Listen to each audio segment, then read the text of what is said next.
நாளைக்கான வீடியோ தாங்க வந்திருக்கு. வீடியோ வந்து சூப்பரா இருந்துச்சு அப்படி தாங்க சொல்லணும். நம்ம மாறன் செஞ்ச நெகிழ்வான செயல பார்த்து, நம்ம வீரா இருக்காங்கல்ல, வீரா வந்து மனசு மாற ஆரம்பிச்சுட்டாங்க அப்படின்னு தாங்க சொல்லணும். அதெல்லாம் பார்க்குறக்கும் சேனல மட்டும் மறக்காம லைக் அண்ட் சப்ஸ்கிரைப் மட்டும் பண்ணிருங்க. ஃபர்ஸ்ட்டு எடுத்தோனேயுமே வந்து காலையில எல்லாருமே வந்து அந்த இடத்துல கிளம்பிக்கிட்டு இருக்காங்க. அப்போ வந்து வள்ளி வந்து சொல்றாங்க, "சீக்கிரமா கிளம்புங்க, சீக்கிரமா கிளம்புங்க" அப்படின்னு சொல்லிக்கிட்டு இருக்காங்க.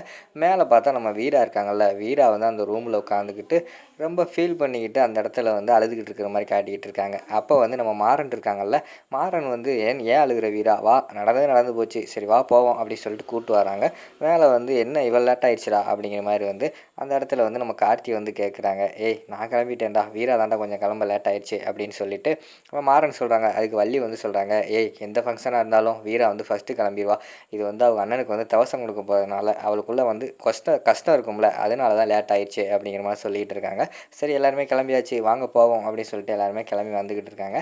அங்கிட்டு பார்த்தா கண்மணி வந்து ரொம்ப ஃபீல் பண்ணிக்கிட்டு இருக்காங்க. மொபைல் ஃபோனில் வந்து அவங்க அண்ணனோட ஃபோட்டோ வச்சுக்கிட்டு, நம்ம என்னைக்காவது ஒரு நாள் வந்து நான் கண்டிப்பாக வந்து மாறனை வந்து பழி வாங்கியே தீருவேன். அவனை இப்போ பழி வாங்க முடியல. குறுக்க வந்து இந்த வீரா வந்து நின்றுக்கிட்டு இருக்கா.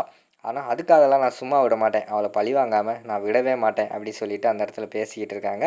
நம்ம ராகவன் வந்து வந்துடுறாங்க. என்ன கண்மணி என்ன பேசிக்கிட்டு இருக்க அப்படிங்கிற மாதிரி சொன்னோடனே, ஒன்றும் இல்லைங்க அப்படிங்கிற மாதிரி சொல்கிறாங்க. ஏன் என்கிட்ட கூட சொல்ல மாட்டியா அப்படின்னு திருப்பி கேட்டவொடனே கோவப்பட்டுறாங்க. ஒன்றும் இல்லைன்னு சொல்கிறேன் இல்லைங்க அப்படிங்கிற மாதிரி சொல்கிறாங்க.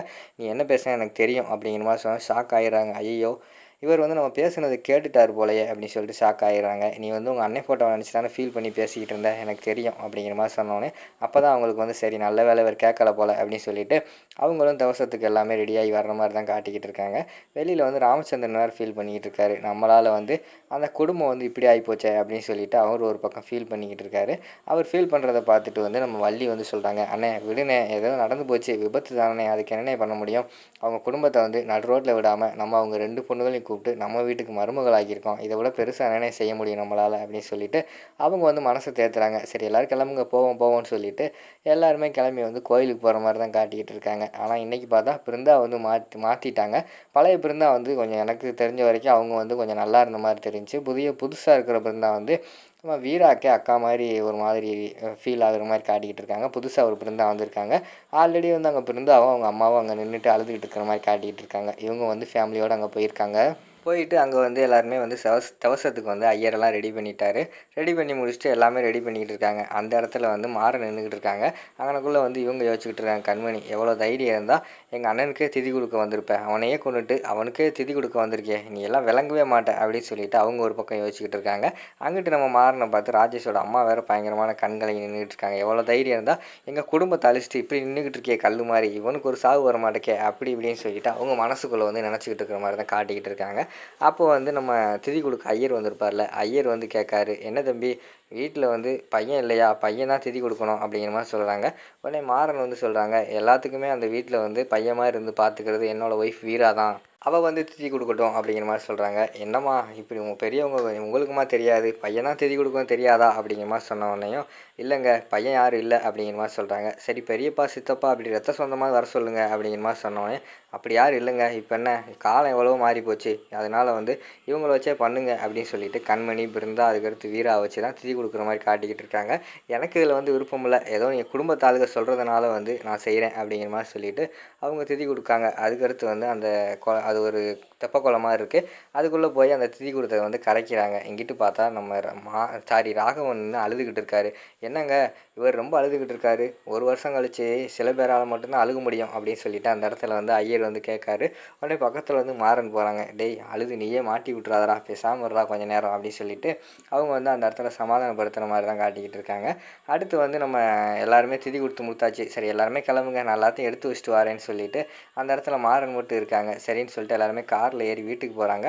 வீட்டில் போய் பார்த்தா அவங்களுக்கு ஒரு பயங்கரமான இன்ப அதிர்ச்சி இருக்குது. அவங்க அண்ணனோட ஆட்டோ இருக்குல்ல, அந்த ஆட்டோ வந்து ஜம்முன்னு அதாவது இது டெக்கரேஷன்லாம் போட்டு புது ஆட்டோ மாதிரி கொண்டு வந்து வீட்டுக்கு முன்னாடி நின்றுக்கிட்டு இருக்குது.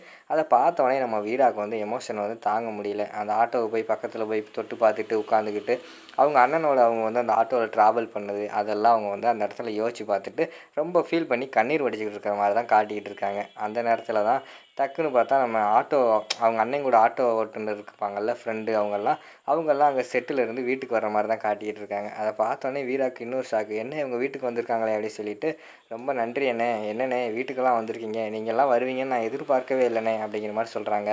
அம்மா நாங்கள்லாம் இங்கே வரலம்மா. உங்க வீட்டுக்காரர் தான் இங்கே வர சொன்னாரு. அவர் ஆட்டோ ஸ்டாண்டுக்கு வந்தாரு. வந்தப்பயே அவர் மேல எங்களுக்கு பயங்கரமான கோவம் இருந்துச்சு. அடிச்சு கைய கால்லாம் ஒடிக்கலாம்னு தோணுச்சு. ஆனா, அவர் எங்க கால்ல விழுகாத குறையா வந்து எங்ககிட்ட வந்து மன்னிப்பு கேட்டாரு. அப்பயே வந்து அவர மன்னிச்சுட்டேன். சரி ஏதோ ஒரு விபத்துனால தான் இது நடந்திருக்கும் அப்படின்னு சொல்லிட்டு எங்களுக்கெல்லாம் புரிஞ்சிருச்சும்மா அப்படின்னு சொன்ன உடனேயும், வீரா மனசு வந்து கொஞ்சம் அதாவது மாறன பார்த்து கொஞ்சம் மனம் மாறுற மாரி காட்டிக்கிட்டு இருக்காங்க.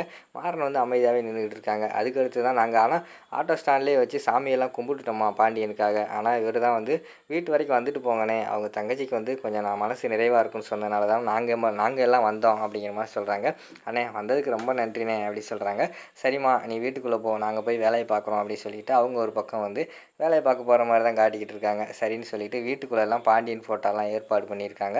பாண்டியனுக்கு வந்து வீட்டுக்குள்ளேயும் மறுபடியும் சாமி கும்பிட்ற மாரி தான் காட்டிக்கிட்டு இருக்காங்க. வீரா போய் பாண்டியனுக்கு முன்னாடி இருக்கிற அந்த விளக்கு இருக்குல்ல, அதில வந்து தீ அதாவது அந்த விளக்க வந்து எரிய வச்சுட்டு சாமியெல்லாம் கும்பிட்டுக்கிட்டு இருக்கிற மாரி தான் காட்டிக்கிட்டு இருக்காங்க. அதோட பார்த்துக்கிட்டிங்கன்னா, இந்த எபிசோட வந்து முடிச்சிடுறாங்க.